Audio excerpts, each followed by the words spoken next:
Ang dami mo bang problema ngayon? May panahon na feeling mo smooth sailing na lahat, no? Tas biglang parang may disruption na nangyari. Anong pagkakataon talaga, no? Na feeling natin okay ng lahat, payapa, smooth sailing ang buhay.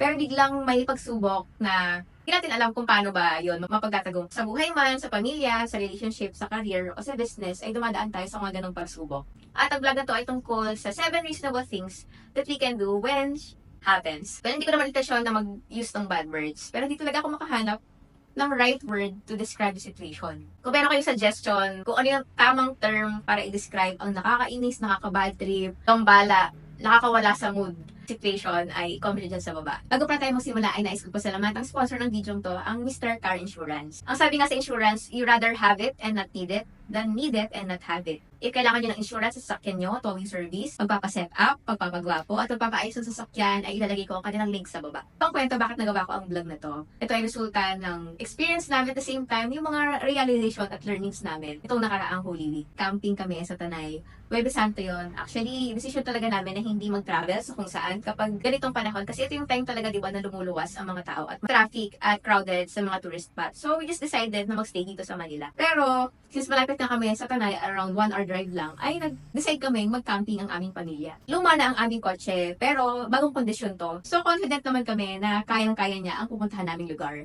Ilang beses na rin kami nakarating sa campsite na to, at wala naman kami naging problema. Nung paakyat na kami sa campsite, literal na malapit na kami sa gate, ay sobrang dry pala nung daanan at walang bato, so puro lupa at mga alikabok. Pag ganun pala ang sitwasyon ay hindi ko makapit ang gulong ng sasakyan at mas nahihirapan ang makina paakyat. Napwersa ata ang aming sasakyan at pagka-park ay hindi na to umandar. Actually, nagawa nga naming magliwaliw pa ng konti, pero ang aking husband na si Kevin ay namamroblema talaga kung anong gagawin sa sasakyan. Nagtawag kami ng mekaniko, nakakilala ng resort, pero kaya ng kanilang expertise. At yung mekaniko talaga na gumagawa ng aming sasakyan ay nakabakasyon. Hindi namin alam kung anong gagawin dahil nasa isang malayong lugar kami. At walang gaanong mekaniko na makakontak na malapit sa area, hindi katulad sa Maynila. Thank God naman, binigyan tayo ng wisdom ng Lord. At nakauwi naman kami ng aming pamilya. Pero iniwan namin ang sasakyan namin sa resort. Kaya ito, share ko sa inyo ang realization ko na ano ba ang magandang gawin. Dapat nating reaksyon at desisyon kapag may mga unexpected things na nangyayari sa buhay natin. Ang unang bagay na pwede natin gawin during unexpected situation ay keep it cool and see the positive in the situation. Pag ganito, katulad ng nangyari sa amin, magbabakasyon na lang sana kami, pero nabalakaw pa ang sasakyan. Pwede namin sabihin na minalas kami, sisihin namin ang lahat ng tao na kapaligid sa amin. Sisihin namin yung resort dahil hindi nila pinaayos ang daanan nila. Sisihin ang kung sino, bakit nag-ayapang magtanay. Ako palang nag-aya nun. Pwede namin sisihin lahat ng taong pwedeng sisihin. Pero hindi. We keep it cool. Pinigilan namin ang sarili namin na mag-complain, mag-rant, mainis, at express kung ano mang kabatripan ng meron kami. We just focus on the positive side. Actually, kapag tinignan mo talaga ang positive sa situation, ay mawawala yung negative na emotion mo. Tinignan namin na buti na lang ang sasakyan namin.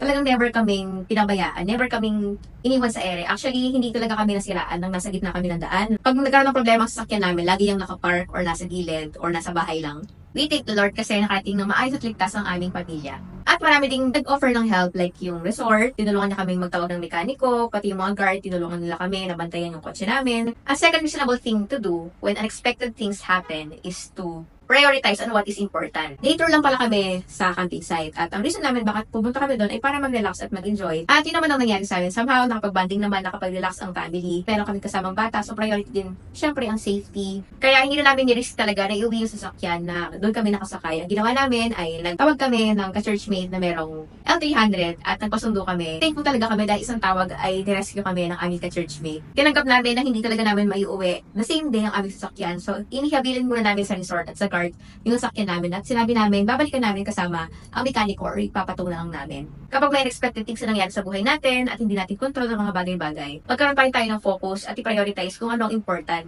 Ang important naman talaga sa buhay natin ay ang ating pamilya at sarili natin at ang safety natin, di ba? Ang pangatlong rational na bagay na pwede mong gawin kapag unexpected things happen ay humingi ka ng tulong. Hindi talaga tayo laging strong, independent person. Kahit sabihin natin, kaya natin lahat, maabilidad tayo, ay may panahon din talaga na kailangan mo manghingi ng tulong sa mga taong hindi mo kilala. Ganun din sa buhay, di ba? Minsan inisip natin ang tulong na kailangan natin ay tulong ng pamilya natin. Pero minsan or madalas hindi magagaling sa kanila yung tulong, pero magagaling sa ibang tao. Marami sa atin nahihiya manghingi ng tulong lalo sa mga hindi kilala. Pero actually na-realize namin may mga tao talagang willing tumulong. Magsabi ka lang politely at susubukan nilang tumulong sa abot ng kanilang makakaya. Ang pang-apat na rational thing that you can do kapag may mga unexpected things na nangyari sa buhay ay don't get disappointed when the help cannot help. Ngayon ko lang na-realize to, totoo maraming taong willing tumulong. Talagang yung tulong na bukal sa kanilang puso. Pero minsan, hindi sila yung right help for us. And it is okay. Nung nalaman ng isang ka-churchmate namin na nasiraan nga kami sa Tanay at iniwan namin ang aming sasakyan doon, nag-offer siya na maghanap ng mekaniko para sa amin. Actually, sabi niya marami daw siyang network na mekaniko dahil meron din silang van. So, nakapaghanap siya ng mekaniko at dinala namin sa Tanay. Well, ilang kilometers yon, isang oras na pagbumotor yon. Pero nung dumating doon, hindi niya pala expertise ang automatic na sasakyan, especially yung ganong klase ng sira. We appreciate the effort. Talagang ramdam namin yung pag-aalala at yung willingness talaga tumulong. Pero sometimes the help is not the right help for us. Pero may ganun para talagang pagkakataon na yung tulong na dumating ay hindi yun yung tulong na makakatulong sa atin. Nakakatawa no, yung ganong realization. Pero ganun din naman pala, tayo yung willing na tumulong. Minsan, hindi pala tayo yung right person to do that. Maybe assignment yun ng ibang tao. Ang pang-limang rational thing to do when unexpected things happen is to park the problem. Kami sa sitwasyon namin, literal talagang pinark namin at iniwan namin sa sasakyan namin dun sa resort. May mga bagay pala talaga na hindi mo masasolusyonan agad. At i-park mo muna, okay lang yan. Minsan na nakaka-frustrate, nakakainip, lalo sa panahon natin ngayon, nasanay tayo sa instant solution, lahat within our reach. Isang tawag lang, isang contact lang. Minsan isang pindot lang ay maayos na ang problema natin. Pero sa buhay, may mga panahon talagang hindi mo talaga masasolusyonan agad. At okay lang yun. Pasyon namin yun ay kailangan namin talagang umuwi at kailangan namin iwan ang sasakyan namin. Kaya inihabilin na lang namin sa guard at sa resort owner. Ganun talaga, wala tayong magagawa. So, i-park lang muna natin ang ating mga problema. Ang pang-anim na rational na bagay, maaari mong gawin when unexpected things happen is that expect help will come at the right time. Nakatulong din sa amin na meron kaming faith or pananampalataya sa Lord. So, we just prayed and sabi namin, Lord, at the right time, the right person or the right help will come. Dito ko na ipapasok ang sponsor ng video to, ang Mr. Car Insurance. Nakilala ko ang owner ng Mr. Car Insurance na si Sir Lex Altuna sa Kasosyong Malupit Content Creation Masterclass. So, magka-classmate kami sa program na yon for 30 days. Nung graduation namin sa program na to, actually mag-iisang linggo na nakapark yung car namin sa resort. At nabanggit ko nga sa kanya ang nangyari sa aming sasakyan. Nakapagkwentuhan lang at yung pala talaga ay meron silang towing service. Kaya dali-dali niyang in-schedule sa kanyang staff ang pagtotow ng aming sasakyan. Di ba? Talagang hulog ng langit at answered prayer talaga ang Mr. Car Insurance at si Sir Lex sa amin. Pero ito yung process ng pag-tow ng aming sasakyan. So, tinawagan kami ng Mr. Car Insurance staff, si Sir Nino, the day before. Tapos, tinanong niya kung nasaan ba, sasakyan, anong model, anong nangyari, at kung safe ba yung sasakyan kung nasaan siya. That night, tinanong niya rin kung pwede bang kunin yung susi sa amin. Pero sinabi namin na gusto namin na pumunta rin at para makita rin yung sasakyan namin. Kinabukasan actually, kahit malayo din sila katulad namin, ay nauna pa sila sa amin ng around 10 minutes. At nakita namin na tinignan namin yung sasakyan at tinatroubleshoot talaga nila kung anong nangyari sa sasakyan. Kompleto sila sa gamit, may battery, may tools, at syempre kasama lang nila yung tow truck nila at may 3 staff silang kasama. At nakita namin, observe talaga namin kung paano nila kinandle yung pagtutow. Para kaming bata, in-observe talaga namin kung paano yung paggulong, tapos pagtali, pag-secure nila sa tow truck. Nakaka-amaze para kaming bata. At nakita namin talaga very professional ang pag-handle nila. Very secure at di ka mag-aalala sa sasakyan mo. At dahil nga convoy kami ay nagsabi na lang na mag-meet up kami sa ganitong lugar. Akala namin mabagal lang sila dahil nga mabigat at truck yun. At medyo paliko-liko ang Marilake. Pero hindi, nauna talaga sila, like around 20 minutes, 30 minutes ahead sila sa amin. At nag-meet up kami sa isang gasoline station malapit sa amin. At nag-convoy kami pa uwi sa bahay namin. Inunload na nila yung sasakyan namin. Ay sobrang tanghaling tapat talaga nun. At kailangan ipasok sa loob ng parking namin. Pero since nga hindi gumagana or nag-start yung sasakyan namin, kailangan pang itulak. Sa pinakadulo hanggang sa loob ng bahay namin ay tinulungan talaga nila kami maipasok ang aming sasakyan. Kaya masasabi kong sobrang recommended ko ang Mr. Car Insurance. Yung towing service pa lang nila ang aming na-avail. That kind of professionalism at expertise sa pag-handle ng sasakyan, even sa ibang services nila like car paint, car setup, sa insurance coverage at iba pang services nila ay maaasahan mo sila. Lalagay ko ang kanilang Facebook page sa baba at kung kailangan nyo rin ng ganyan serbisyo ay i-message nyo sila. Ang pang-pitong bagay na maaari natin gawin kapag unexpected things happen is to still be thankful despite any situation. Sabi nga sa Bible, sa Romans 8:28, that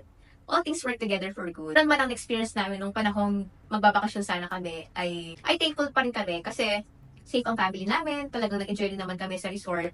At kahit medyo natagalan, ay naiuwi din naman namin ang aming sasakyan. Yung Ayun lang muna, kung ikaw ay nakarating hanggang dulo sa linyong to, ay maraming salamat.